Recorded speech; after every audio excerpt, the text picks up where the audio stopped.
Recently, I really feel like I'm lost. I don't know my purpose, and I don't know if my career right now is the career that I really want to pursue. And I'm having a little crisis inside of me. What should I do? Especially that I have a lot of ideas and planned careers or even dream business in my head, and I don't know which one I should go first and which should go next. And so I feel like I'm getting confused. The more that I think of it, the more I think about my future, the more I get confused of what should I do now as of this moment so I will be in that future that I've been dreaming. If you feel that, please stay tuned and let's talk about the ways or the steps that we can do in order for us to be able to conquer or overcome this feeling.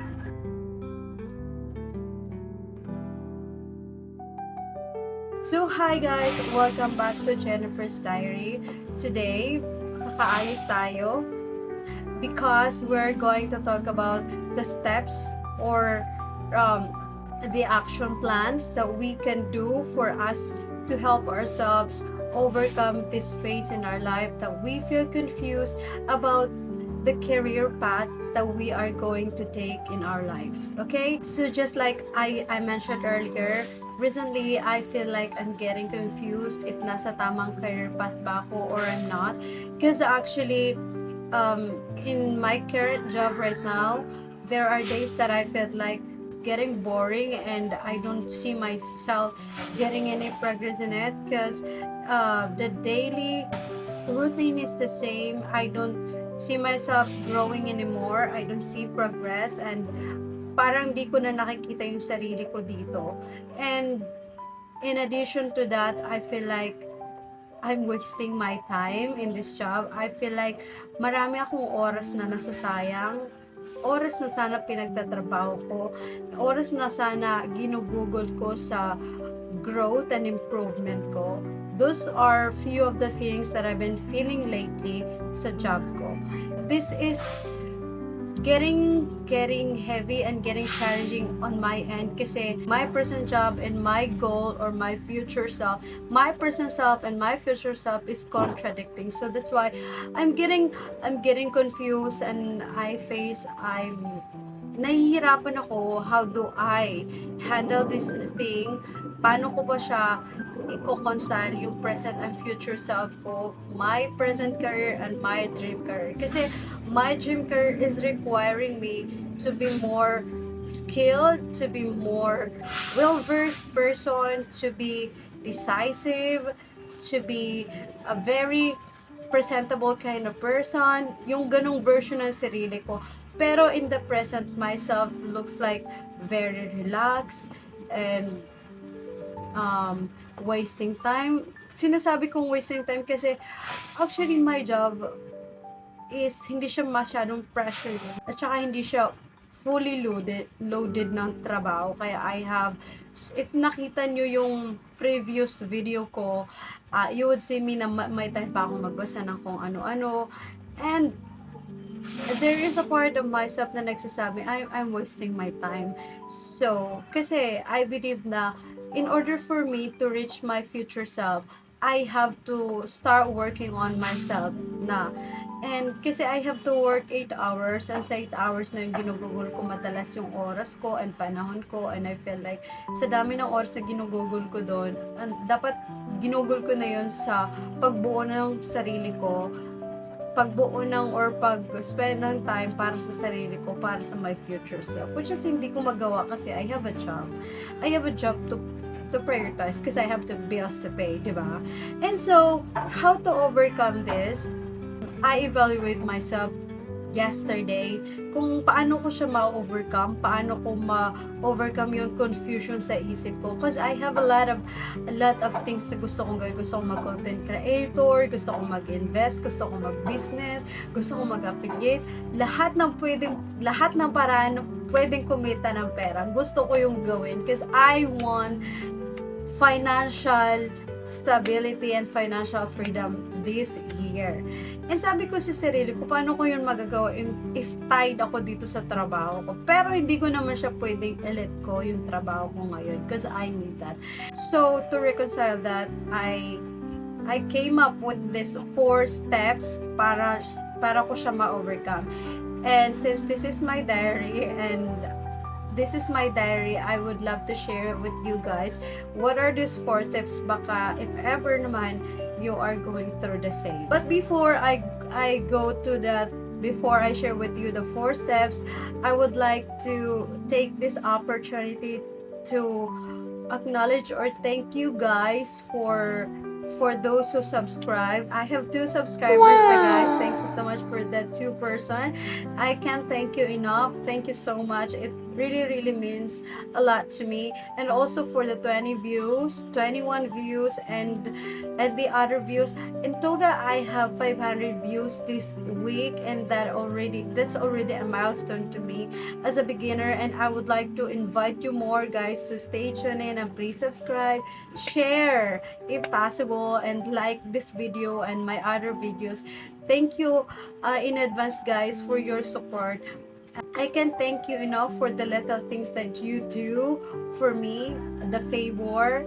Thank you so much guys.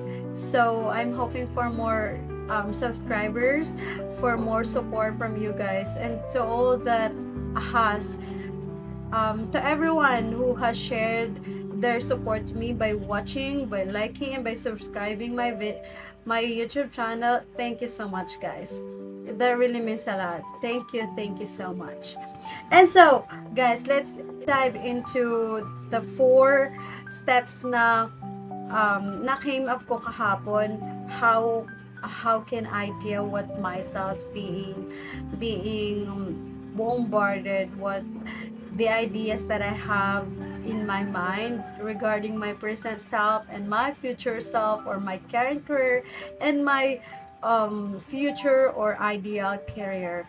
So the first one is I have to remind myself what my goal really is. My goal is to be financially stable.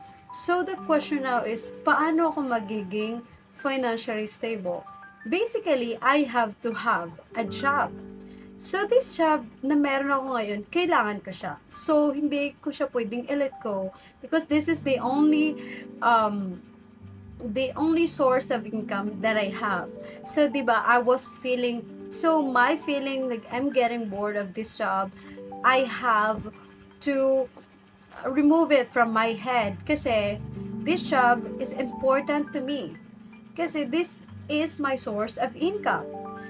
So by reminding myself that I need this job, I feel like na-remove ko siya sa isip ko na bakit ako makakaramdam ng boredom? Ba't ako maboboard sa job ko? Kailangan ko to. Diba? Parang I go back to my basic reason. Bakit ako nagtatrabaho? Ba't ako nandito? I have to remind myself that I needed this job. Second, evaluate myself if the steps that I'm taking right now is aligned to the goals that I have. So now I have established what is my goal, and that's to become financially stable this year and the upcoming years. Now the second step is to evaluate my present actions if that aligns my present actions align to my goal. Ano ba ang ginagawa ko at the present? I have nagtatrabaho ako, check. Ano pa yung ginagawa kong iba? If I have free time, I told myself, if I have free time, I should grab that time to spend on self-growth. If I have free time, I should take that time to do contents if possible, if kaya, 'di ba? So, in-evaluate ko yung sarili ko. Ano ba yung ginagawa ko at this moment? Pinag-aaralan ko ba yung mga goal ko na hindi ko pa siya kayang gawin ngayon? Am I taking the actions that are needed, or the small steps toward my future goals? I evaluate myself. So third na ginawa ko is to be patient. Kasi, di ba, I mentioned earlier na parang merong contradiction dito sa current self ko and sa future self na gusto ko or future career na gusto ko. I was questioning kung tama ba ito or tama pa ba itong ginagawa ko or hindi na. Aga-align ba kasi ganito ko? Maybe I'm just getting excited. That's why nafe-feel ko na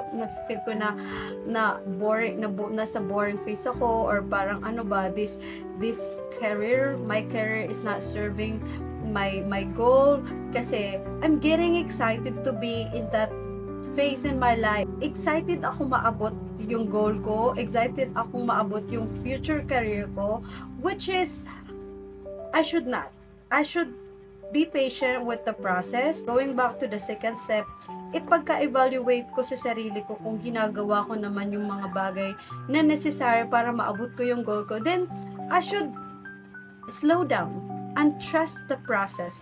Kasi if I am doing naman na the things that are needed para maabot ko yung goal ko, then I'm on the right track. Diba? I'm on the right track. Then, the third thing that I should do is to be patient, to be consistent and to be patient. Kasi the reason why hindi ko pa siya naabot ngayon because this is not yet the right time for me. In so many seasons in my life, it has been proven that if hindi pa oras or hindi pa para sa'yo, if the thing is not yet happening, that's because it's not yet for you. I have to trust God's timing in my life again. Because it's us who always plan, but it's God who always decides. 'Di ba? If align naman sa goal yung mga steps na ginagawa ko, then I'm on the right track. Ang gagawin ko na lang is I have to be patient, I have to stay on track and be consistent. The fourth steps is to take the small steps that I can do at this moment. Kung ano lang muna yung kaya kong gawin ko para maabot ko yon. Diba? First, I have to remind myself what are my goals. Now that I know what are my goals, I needed this job yet, so hindi ko siya pwedeng i-let go. So, cancel ang pag-feel na boring tayo dito. Cancel yan kasi I needed this job. I have to pursue. Hindi tayo pwedeng tamarin. And the second is to evaluate, ano na ba, may ginagawa ba ako para maabot ko yung goals ko? If meron, check. Tama, nasa right track ka. And what you're gonna do next is to be patient with the process, with yourself, with your growth. Kasi darating din yung oras na maabot mo din yan. And when that time comes, and then, yun yung para sa yung oras. And ngayon, fourth, do what you can do as of this moment. If you want to study self-improvement, go on. If you have to start content creation, go on, establish that. If you want to start investment, study investment, and then you can start investing on small amount of investment. And then if you want to be a disciplined person, start investing on yourself, start reading books, start anything that you could do at the moment. Lahat ng mga kaya mong gawin sa panahon na yan, do it. Just to feed that feeling inside of you na may ginagawa ka. And again, you have to remind yourself when you are feeling confused, when you are getting exhausted, why are you in that situation? Why are you still in that phase in your life? Because you are taking it slowly. Because you have plans and hindi pa ngayon ang time para dyan. Sometimes kasi we have to go back to the reasons bakit andyan pa tayo when we feel exhausted. Kasi sometimes sa dami ng mga nakikita natin sa social media, napapa-question tayo kung ano ba, tama pa ba to? Or sa sobrang dami ng pangarap natin, naku-question natin yung sarili natin kung may ginagawa tayo sa mga pangarap natin na gusto nating marating. Sometimes sa dami ng mga nakikita at na naiisip natin, hindi natin nakikita yung mga small efforts natin na ginagawa natin para sa sarili natin, sa mga pangarap natin. And so, we have to go back to that basic. We have to remind ourselves, evaluate ourselves, and of course, to be patient and to take action. Again, if you are taking actions Kung may ginagawa ka naman, I'm saying na you're on the right track. And if you're on the right track, you have to be patient. And so now that you are patient, keep on doing the things that you can do as of this moment. This is a story that I want to share to you. Nung pumunta ko dito sa Maynila, that was after I graduated and I took freelancing jobs, and nandito na ako sa Manila and I wanting to work na talaga sa corporate jobs. And it took me a month before ako nakatrabaho. I was so excited. Nandun na naman ako sa part. I was questioning myself. I was questioning my worth kasi wala pa akong trabaho. And I cried so many nights and even prayed so hard. And I go back doon. Ano ba yung goal ko? Magkaroon ng trabaho. And now, in-evaluate, ano ba ginagawa ko? Nag-a-apply ba ako? Yes, nag-a-apply ako. And then, so check, may ginagawa ko. Ngayon, pumasok doon sa third. Be patient. Be patient. So, I took time to be patient with the process. Siyempre, nag-a-apply ka, sabi ko sa sarili ko. And maraming nag-a-apply. Possible they're evaluating your application. So, be patient. So, now that I'm patient, ano gagawin ko? To make sure that I am competent enough. So, ginawa ko, I improved myself, nag-aral ako, nirefresh ko yung mga stock knowledge ko, inaral ko yung mga work ethics, ano ba yung mga ganito ganyan, to familiarize the place. And so, when may tumawag na sa akin, I was ready na. Alam ko na saan pupunta, possible ma-hire ako, paano yung sakayan dito, and when it comes naman sa mga interview questions, nakapag-aral na ako, ready na ako. Totoo nga, na when it is time, when it's for you, talaga, yung oras na para sa'yo, it will really happen without walang kahirap-hirap. Smooth yan. That's one of the things that I can assure you. When the time is really for you, it will happen talaga for you. This is Jennifer again dito sa Jennifer's Diary. Again, thank you so much guys sa mga nanood, and I hope you guys keep on watching my videos. Keep on supporting me. Please like, share, and subscribe this video for more upcoming videos as well. Thank you so much. I hope you guys learn from this episode.